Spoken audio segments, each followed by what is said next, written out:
Yang pertama yaitu sirkulasi perpustakaan. Sirkulasi perpustakaan adalah proses yang melibatkan peminjaman dan pengembalian materi perpustakaan. Berikut adalah langkah-langkah umum dalam proses sirkulasi perpustakaan. 1. Registrasi anggota. Calon peminjam mendaftar sebagai anggota perpustakaan. Ini melibatkan pengisian formulir pendaftaran dan verifikasi identitas. 2. Identifikasi peminjam.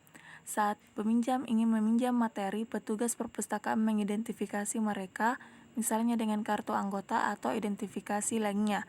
3. Pencarian materi. Peminjam mencari materi yang ingin mereka pinjam, baik secara mandiri atau dengan bantuan petugas perpustakaan. 4. Peminjaman materi. Peminjaman materi terbagi atas dua. Yang pertama yaitu peminjaman memberikan informasi tentang materi yang ingin dipinjam kepada petugas perpustakaan, dan yang kedua yaitu petugas mengelola sistem peminjaman untuk mencatat informasi materi yang dipinjam, tanggal jatuh tempo, dan informasi peminjam. 5. Pengawasan peminjaman.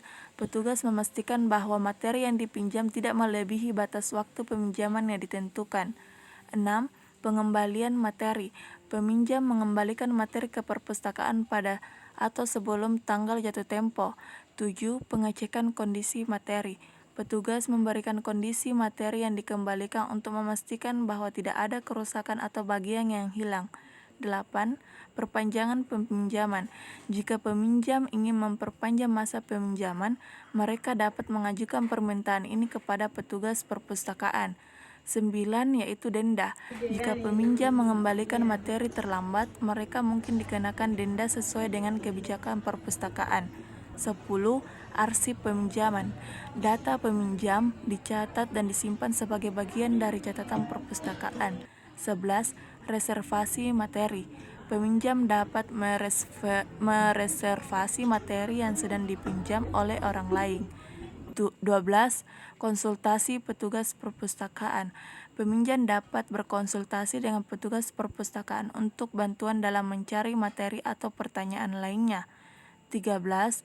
Pelaporan materi hilang atau rusak.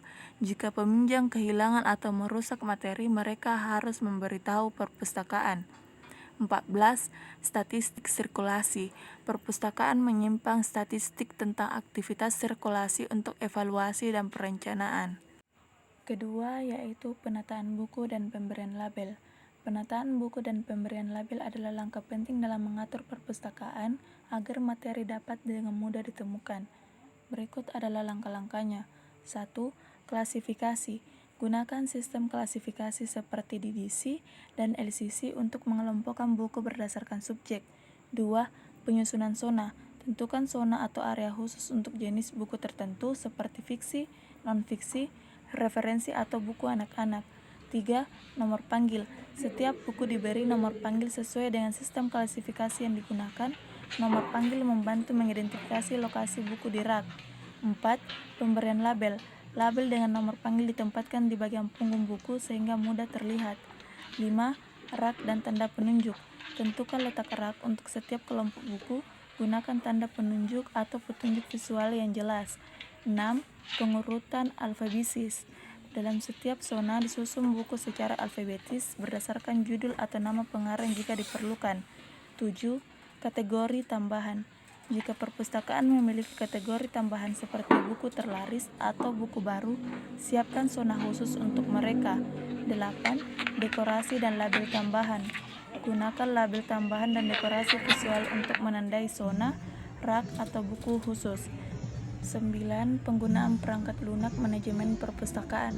Gunakan perangkat lunak manajemen perpustakaan untuk mencatat detail buku dan lokasi mereka di perpustakaan. 10. Pelatihan karyawan. Pastikan staf perpustakaan memahami sistem penataan dan label yang digunakan. 11. Perawatan dan pemeliharaan rutin. Lakukan pemeriksaan rutin untuk memastikan buku tetap teratur dan label tetap terbaca. Terakhir yaitu evaluasi teratur. Lakukan evaluasi teratur terhadap sistem penataan untuk memastikan efektivitasnya. Ketiga yaitu membuat program digitalisasi perpustakaan. Membuat program digitalisasi perpustakaan adalah proyek yang kompleks. Berikut adalah langkah-langkahnya. 1. Perencanaan. Perencanaan ini terbagi atas dua.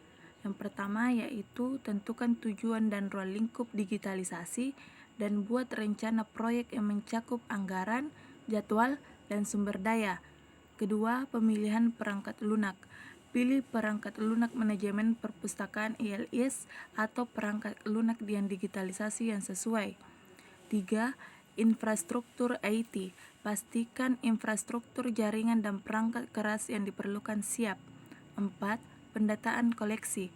Identifikasi materi apa yang akan Anda digitalisasi, seperti buku, jurnal, foto, atau dokumen.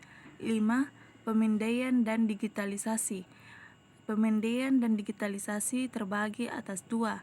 Yang pertama yaitu digitalisasi materi menggunakan pemindai buku atau perangkat lain dan pastikan resolusi dan format sesuai. 6. Pengindeksan dan mendata. Buat metadata yang kaya dan akurat untuk setiap item digital. 7. Penyimpanan digital. Sediakan penyimpanan digital yang aman dan terkelola dengan baik. 8. Akses online. Buat platform online atau situs web yang memungkinkan akses ke lokasi digital. 9. Pengelolaan katalog. Gunakan perangkat lunak manajemen perpustakaan ILS untuk membuat katalog digital yang terorganisir. 10. Perlindungan kekayaan intelektual. Pastikan pematuhan hak cipta dan lisensi untuk materi yang Anda digitalisasi. 11. Penggunaan dan staf pelatihan. Latih staf perpustakaan dan pengguna dalam penggunaan sistem digital. 12. Evaluasi dan pemeliharaan. Evaluasi dan pemeliharaan terbagi atas dua. Yang pertama yaitu terus pantau dan evaluasi kinerja sistem digital dan yang kedua yaitu lakukan pemeliharaan rutin. 13. Perkembangan masa depan. Pertimbangkan integrasi teknologi baru dan perluasan koleksi digital. Dan yang terakhir yaitu promosi dan informasi. Informasikan kepada pengguna perpustakaan tentang koleksi digital dan cara mengaksesnya. Keempat yaitu membuat program kegiatan di perpustakaan. Membuat program kegiatan di perpustakaan dapat melibatkan beberapa langkah. Yang pertama yaitu identifikasi tujuan. Tentukan tujuan dari program kegiatan perpustakaan. Apakah itu untuk meningkatkan minat baca, promosi koleksi, atau kegiatan pendidikan khusus. 2. Rencanakan kegiatan. Pilih jenis kegiatan yang sesuai dengan tujuan Anda, seperti kelompok diskusi buku, loko karya menulis, atau ceramah penulis tamu. 3. Jadwal acara. Tentukan tanggal dan waktu kegiatan. Pastikan jadwal tersebut sesuai dengan kebutuhan target audiens. 4. Anggaran. Hitung biaya yang diperlukan untuk melaksanakan kegiatan ini, termasuk pengeluaran untuk fasilitas, promosi, dan pengadaan materi. 5. Sumber daya. Tentukan sumber daya manusia yang dibutuhkan seperti petugas perpustakaan, relawan, atau pembicara tamu. 6. Promosi. Buat strategi promosi untuk menjangkau audiens potensial. Gunakan media sosial, poster, dan situs web perpustakaan untuk mempublikasikan kegiatan. 7. Pelaksanaan. Selama hari kegiatan, pastikan segala sesuatunya berjalan sesuai rencana.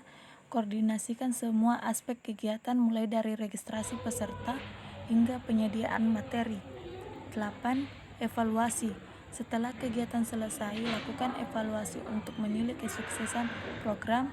Dapatkan masukan dari peserta dan petugas yang terlibat untuk memperbaiki program di masa mendatang.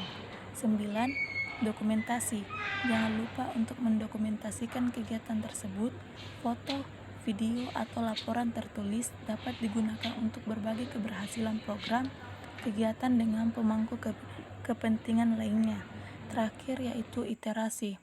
Gunakan hasil evaluasi untuk memperbaiki program-program kegiatan di masa depan dan terus berinovasi.